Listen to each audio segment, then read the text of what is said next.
الرجيم بسم الله الرحمن الرحيم الف لام ميم تنزيل الكتاب لا ريب فيه من رب العالمين أم يقولون افتراه بل هو الحق من ربك لتنذر قوما ما أتاهم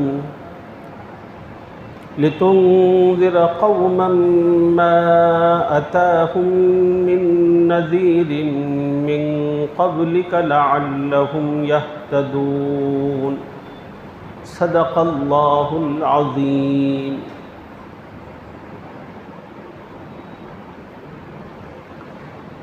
ایک نئی سورت شروع ہونے جا رہی ہے جس سورت کا نام ہے سورۃ السجدہ۔ سورۃ السجدہ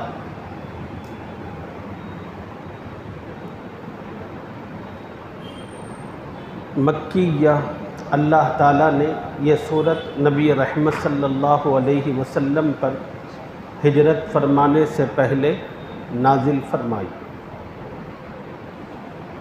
قرآن پاک کی وہ صورتیں جو اللہ نے نبی رحمت صلی اللہ علیہ وسلم پر ہجرت سے پہلے نازل کی، ان تمام صورتوں کو مکی کہا جاتا ہے۔ قرآن کی وہ صورتیں جو نبی اکرم صلی اللہ علیہ وسلم پر ہجرت کے بعد نازل ہوئی، ان تمام صورتوں کو مدنی کہا جاتا ہے۔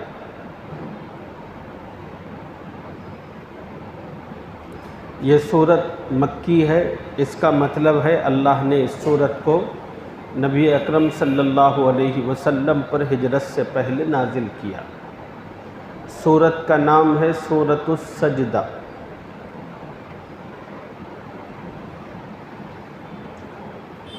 اس صورت کا نام سورہ سجدہ کیوں ہے؟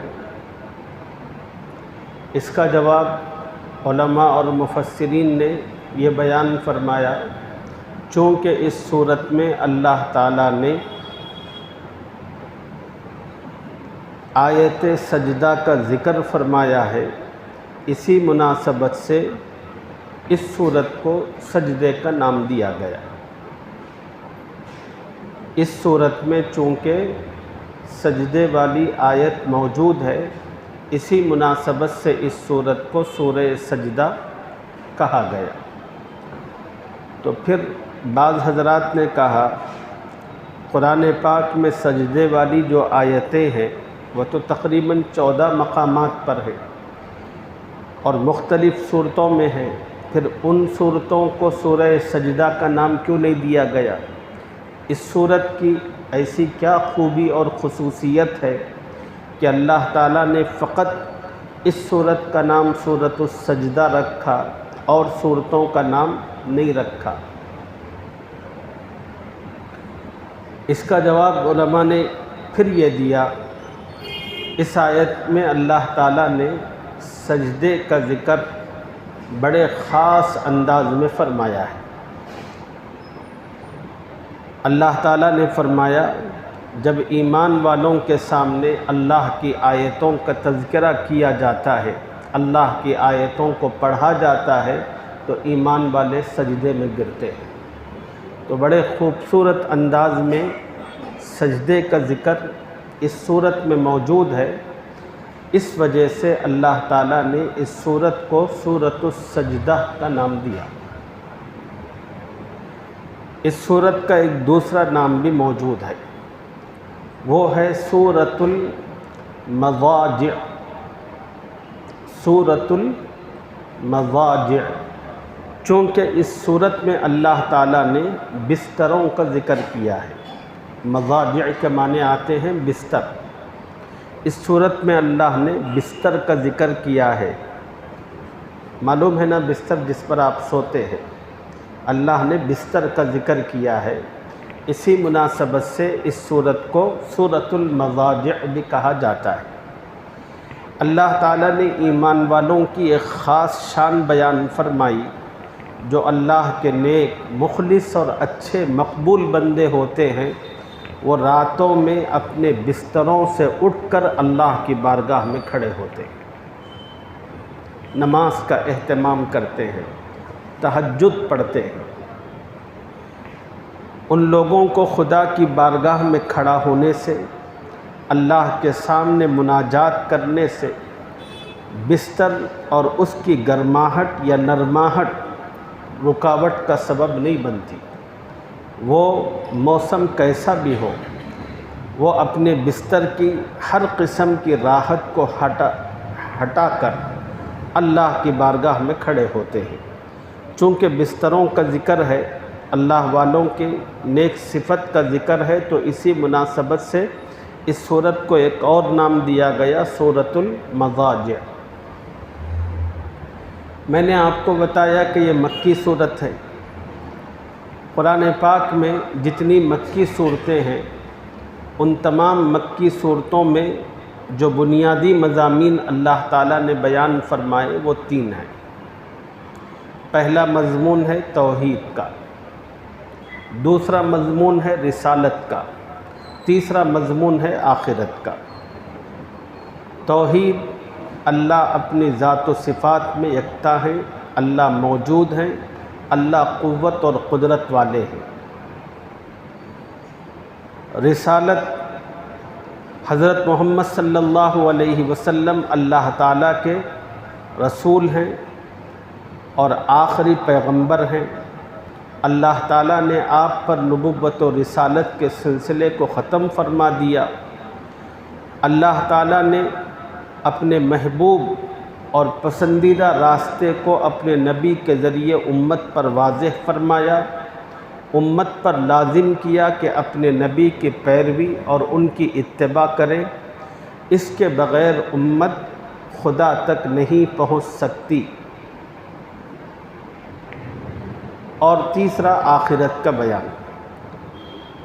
آخرت برحق ہے اور ایک دن اللہ نے اس کا وقت مقرر کر رکھا ہے۔ خدا کے مقرر کیے ہوئے وقت پر وہ دن ضرور آئے گا جس میں دنیا کے تمام انسانوں کو اللہ تعالیٰ قبروں سے دوبارہ زندہ کر کے اپنی بارگاہ میں کھڑا کریں گے۔ پھر تمام لوگوں کو اپنی اپنی زندگی کا حساب و کتاب دینا ہے۔ یہ دن سچا ہے، برحق ہے۔ یہ 3 بنیادی مضامین ہیں جو اللہ تعالیٰ نے مکی صورتوں کے اندر مختلف انداز اور طریقوں پر بیان فرمایا ہے۔ اس کے علاوہ رسالت پر مشرکین کے مختلف اعتراضات اللہ نے اس کے جوابات بھی دیے، اور مکی صورتوں کا ایک خاص مضمون ہے قرآن پاک کی صداقت اور اس کی حقانیت۔ اللہ تعالیٰ نے مکی صورتوں میں اس مضمون کو بار بار ذکر کیا کہ قرآن مجید یہ اللہ کی نازل کردہ کتاب ہے، یہ سچ ہے اور برحق ہے۔ اور مکے کے مشرکین قرآن کی صداقت و حقانیت پر جتنے اعتراضات کرتے تھے، اللہ تعالیٰ نے مختلف صورتوں میں ان اعتراضات کو نقل کر کے ان کا منہ توڑ جواب دیا ہے۔ سورۃ السجدہ، اللہ تعالیٰ نے اس سورت کو سورہ لقمان کے بعد رکھا ہے، اور یہ سورت سورہ لقمان ہی کے بعد نازل ہوئی۔ سورہ لقمان میں اور سورۃ السجدہ میں تعلق کیا ہے؟ سورہ لقمان میں آپ کے سامنے تفصیل آ چکی کہ اللہ تعالیٰ نے اس سورت میں اپنے ایک نیک انتہائی بزرگ بندے کا ذکر فرمایا ہے جن کا نام ہے لقمان۔ خدا تعالیٰ نے اس بندے کو حکمت و دانائی عطا فرمائی تھی۔ یہ اللہ تعالیٰ کا ایک انعام ہے جو اللہ تعالیٰ نے ان کو عنایت فرمایا تھا۔ جب خدا نے ان کو حکمت و دانائی دی تو خدا نے ان سے کہا وَلَقَدْ آتَيْنَا لُقْمَانَ الْحِكْمَةَ أَنِ اشْكُرْ لِلَّهِ، اللہ نے لقمان سے کہا کہ لقمان، خدا نے تمہیں حکمت عطا کی ہے، تم اس پر اللہ کا شکر ادا کرو۔ تو سورہ لقمان کے اندر اللہ کے شکر ادا کرنے کی تلقین کی گئی تھی۔ لقمان کو تو اللہ نے حکمت عطا کی، مجھے اور آپ کو اللہ تعالیٰ نے زندگی کی بے شمار نعمتیں دے رکھی ہیں۔ یہ نعمتیں ظاہری بھی ہیں، یہ نعمتیں باطنی بھی ہیں۔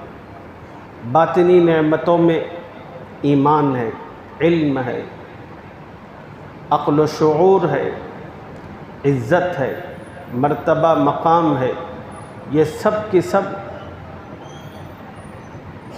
غیر محسوس نعمتیں، باطنی نعمتیں ہیں۔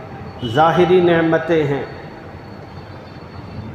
ہمارا اپنا وجود، اور ہمارے اپنے وجود کے اندر تمام چیزوں کی صحیح سلامتی۔ پھر اللہ تعالیٰ نے ماں باپ کا سایہ عطا کر رکھا ہے، یہ ایک نعمت ہے۔ شادی ہو گئی، بیوی ملی، یہ ایک نعمت ہے۔ شادی کے بعد اولاد ہوئی، یہ ایک نعمت ہے۔ اولاد فرما بردار ملی، یہ ایک نعمت ہے۔ روزگار کے مواقع حاصل ہو گئے، یہ اللہ کی نعمت۔ حلال روزگار میسر آ گیا، یہ بھی اللہ تعالیٰ کی ایک عظیم نعمت۔ دنیا کی زندگی میں ہم اپنے اوقات لغو اور بیہودہ چیزوں کے اندر نہیں گزارتے، یہ بھی اللہ کی ایک عنایت، توفیق اور مہربانی۔ غرض انسان جتنا غور کرے گا اتنی اللہ کی نعمتیں ہیں، اور اللہ نے مطالبہ کیا سورہ لقمان کے اندر کہ اللہ کی نعمتوں پر شکر کرو، اور اللہ نے شکر کا بڑا عجیب فائدہ بیان فرمایا۔ وَمَن يَشْكُرْ فَإِنَّمَا يَشْكُرُ لِنَفْسِهِ۔ اللہ نے کہا کہ جو شکر کرتا ہے وہ اپنے لیے کرتا ہے۔ وَمَن يَشْكُرْ فَإِنَّمَا يَشْكُرُ لِنَفْسِهِ۔ شکر کا فائدہ خود شکر کرنے والے کو ہوتا ہے۔ دنیا میں اللہ نے جس کسی کو کوئی نعمت دے رکھی ہے، ظاہری یا باطنی، اس نعمت کے سلسلے میں اس انسان کی دو خواہشیں ہوتی ہیں۔ پہلی خواہش یہ ہوتی ہے یہ نعمت باقی رہے، یہ نعمت باقی رہے۔ دوسری خواہش یہ ہوتی ہے کہ اس نعمت میں اضافہ ہو۔ یہ دو خواہشیں ہر نعمت سے متعلق نعمت والے میں موجود ہوتی ہیں۔ مثلا خدا کی جہاں بہت ساری نعمتیں ہیں، اس میں مال، یہ بھی اللہ کی ایک نعمت ہے۔ اگر کسی بندے کو اللہ تعالیٰ نے یہ نعمت عطا کی ہے تو اس کے دل میں یہ خواہش ہوتی ہے کہ دن دگنی رات چوگنی میرے مال میں اضافہ ہو۔ دوسری خواہش یہ ہوتی ہے کہ یہ مال میری اولاد میں منتقل ہو اور باقی رہے، آنے والی نسلوں میں بھی چلتا رہے۔ تو اللہ تعالیٰ نے اس کا بڑا آسان راستہ بتایا ہے۔ خدا نے کہا کہ بھئی اگر تم یہ دو چیزیں اس نعمت سے متعلق حاصل کرنا چاہتے ہو تو اللہ کا شکر ادا کرو۔ جو شکر کرتا ہے اللہ تعالیٰ اس کی نعمت باقی بھی رکھتے ہیں، اور نعمت میں اللہ تعالیٰ اضافہ بھی فرماتے ہیں۔ نعمت میں اضافہ کس طرح ہوتا ہے؟ ظاہری طور پر بھی ہوتا ہے، باطنی طور پر بھی ہوتا ہے اضافہ۔ آپ نے نام سنا ہوگا عمر ابن عبدالعزیز رحمۃ اللہ علیہ کا۔ اللہ تعالیٰ نے ایسا تقوی، ایسا یقین اور ایسی پاکیزہ صفات سے آپ کو نوازا تھا، اور جب ان پر حکومت و سلطنت کی ذمہ داری آئی تو ان کی انابت، ان کا خدا کی طرف رجوع ہونا، پھر ان کا خلق خدا پر حکمرانی کرتے ہوئے جو طریقہ اور طرز عمل تھا، اتنا بہترین تھا، اتنا بہترین تھا۔ بعض علماء نے کہا ہے عمر ابن عبدالعزیز کے دور حکومت کو دور خلافت کا۔ رسول اللہ صلی اللہ علیہ وسلم نے آپ صلی اللہ علیہ وسلم کے پردہ فرمانے کے بعد خلفائے راشدین نے آقا کی پیروی اور اتباع میں جس پاکیزہ، خوبصورت اور بہترین طریقے پر حکمرانی کی تھی، عمر ابن عبدالعزیز نے اپنے دور حکومت میں دور خلافت کے مشابہ کر دیا۔ اتنی بہترین حکومت، ان کے تقوی کا، ان کے خدا سے ڈرنے کا، ان کے انابت کا حال یہ تھا کہ ان کے دور میں شیر اور بکری دونوں ایک گھاٹ سے پانی پیتے تھے۔ ان کے دور حکومت میں شیر اور بکری دونوں ایک گھاٹ سے پانی پیتے تھے۔ شیر کو کبھی بکری پر حملہ کرنے کی جرأت اور ہمت نہیں ہوتی تھی، اور بکریاں شیروں کے ساتھ ساتھ اتنے مطمئن چلتی تھیں، اتنے مطمئن چلتی تھیں جیسے اس بکری کے ساتھ کوئی اور بکری چل رہی ہے۔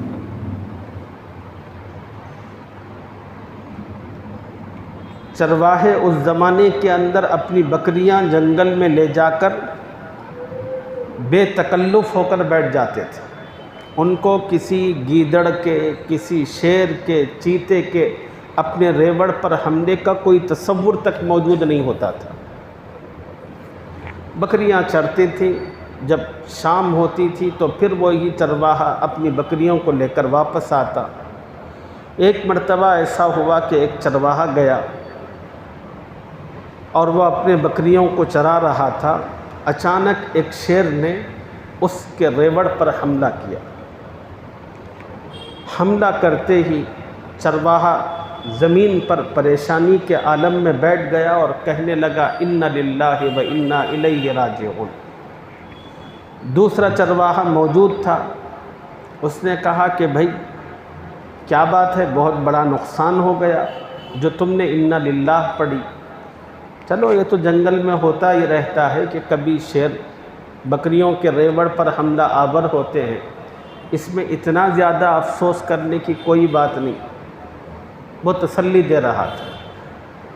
تو وہ چرواہا دوسرا اپنے دوست چرواہے سے کہنے لگا میں نے شیر کے بکری کے ریوڑ پر حملہ کرنے پر اِنَّ لِلَّهِ نہیں پڑھی، مجھے یہ محسوس ہوا ہے کہ عمر ابن عبدالعزیز کا انتقال ہو چکا ہے۔ اس نے پوچھا کہ وہ کیسے اندازہ کیا آپ نے؟ اس چرواہے نے کہا جب تک عمر ابن عبدالعزیز تھے اور ان کے دل میں اللہ کا جو خوف اور تقوی تھا، اس کا اثر انسانوں پر تو انسان جانوروں پر بھی پڑتا تھا، جس کے نتیجے میں درندے جانوروں کے اندر بھی جرأت اور ہمت نہیں ہوتی تھی کہ وہ کسی دوسرے جانور پر حملہ آور ہو۔ بڑے دنوں کے بعد آج شیر نے حملہ کیا تو لگتا ہے کہ عمر ابن عبدالعزیز کا انتقال ہو چکا۔ اب چنانچہ تحقیق ہوئی، تحقیق کرنے پر پتہ چلا واقعی عمر ابن عبدالعزیز کا انتقال ہو چکا تھا۔ خیر مجھے اصل ایک واقعہ ان کے دور کا سنانا تھا۔ وہ واقعہ یہ ہے، بڑے غریب پرور آدمی تھے، مصیبت زدہ لوگوں سے بڑا تعلق اور محبت رکھا کرتے تھے، اور تمام خلفاء کا یہی حال تھا۔ چنانچہ ایک مصیبت زدہ عورت آئی، آ کر کہنے لگی کہ میرے شوہر کا انتقال ہو گیا، میرے پاس کھانے کمانے کا کوئی ذریعہ موجود نہیں ہے۔ تو ایسے جتنے لوگ ہوتے تھے ان کو بیت المال سے وظیفہ دیا جاتا تھا۔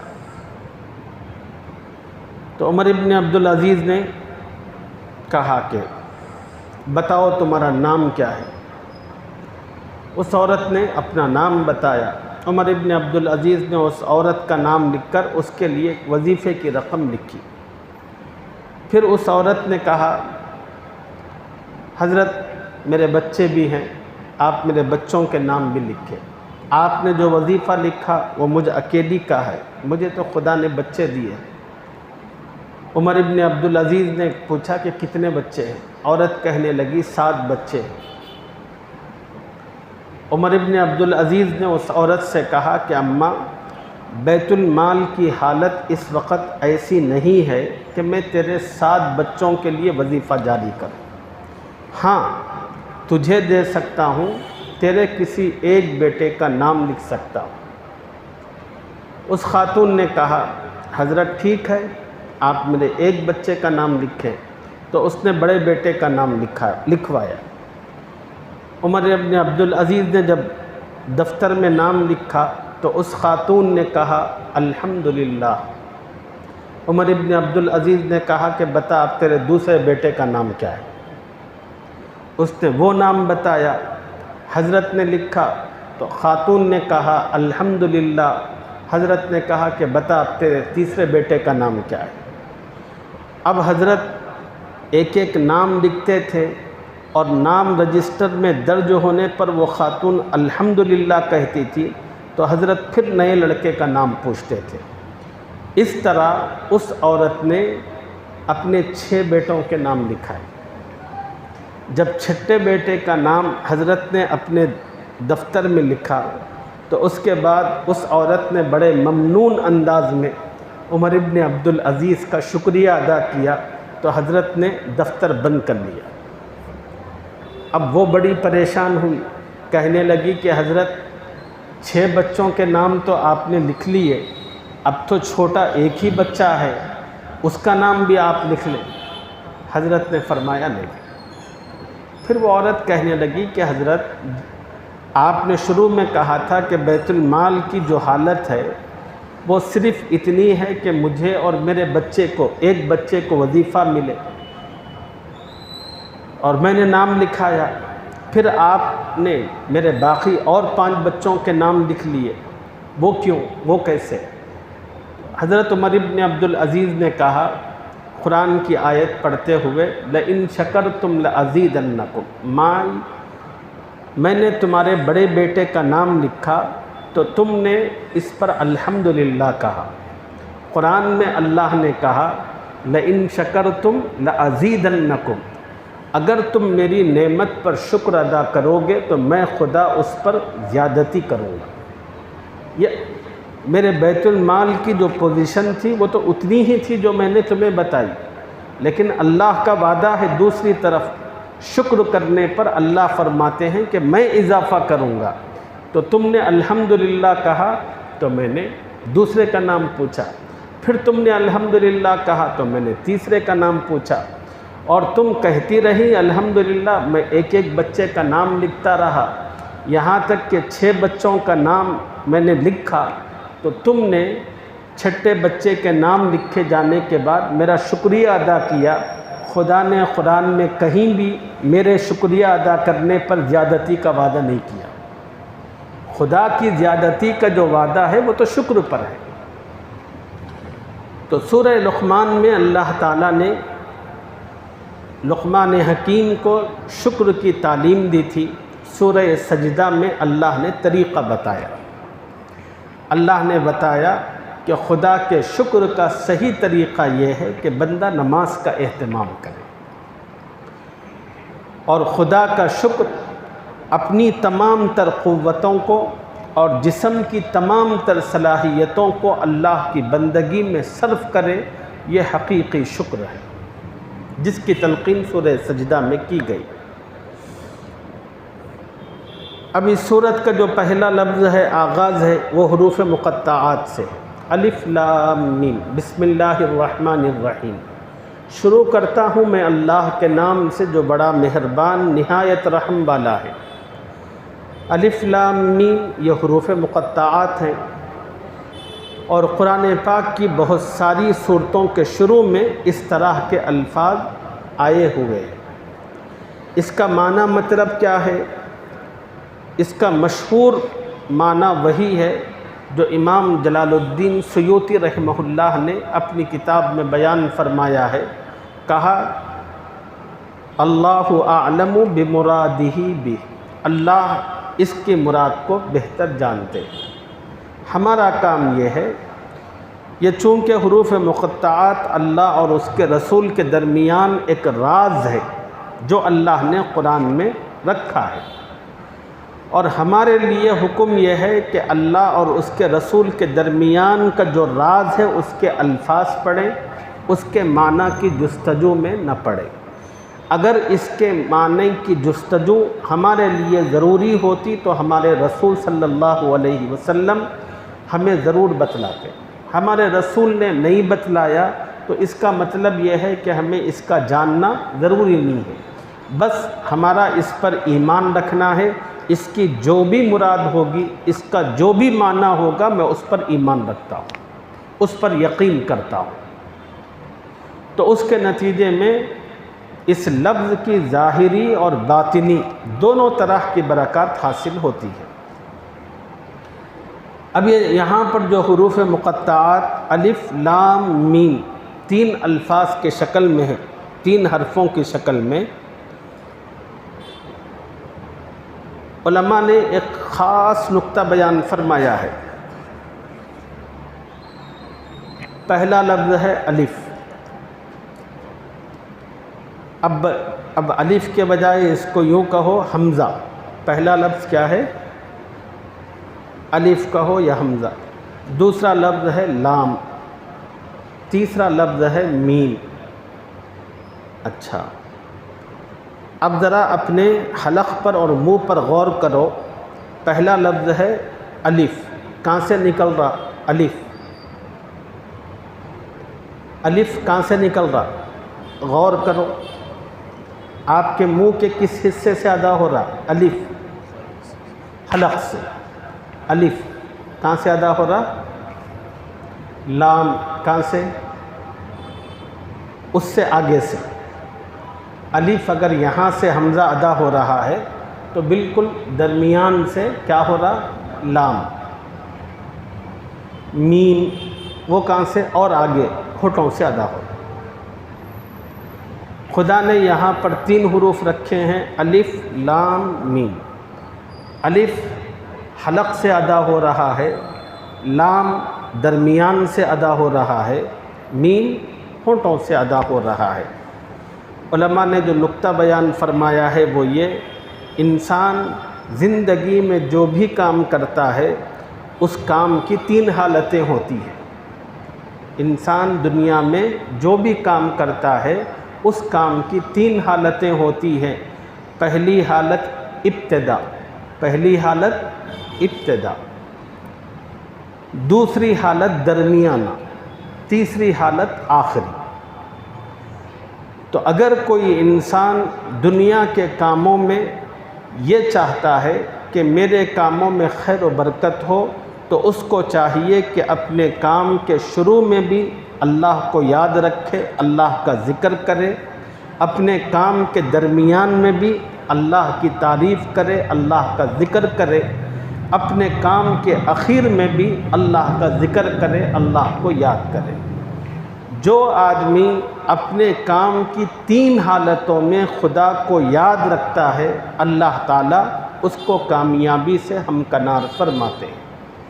جو آدمی ایک حالت میں خدا کو یاد کرتا ہے، دوسری حالت میں بھولتا ہے، پھر وہ کامیابی سے ہمکنار نہیں ہو پاتا۔ دیگر آگے کی جو آیتیں ہیں اس میں کیا مضامین اللہ نے بیان فرمائے، انشاءاللہ اگلے سبق میں اس کی تفصیل عرض کریں گے۔ اللہ مجھے اور آپ کو قرآن کا صحیح فہم اپنے کرم سے نصیب فرمائے، اور قرآن سے جو نصیحت اور ہدایت ملتی ہے اللہ تعالیٰ اس نصیحت و ہدایت سے اپنے آپ کو مستفید کرنے کی توفیق نصیب فرمائے۔ سبحان اللہ و بحمدہ، سبحانک اللہ۔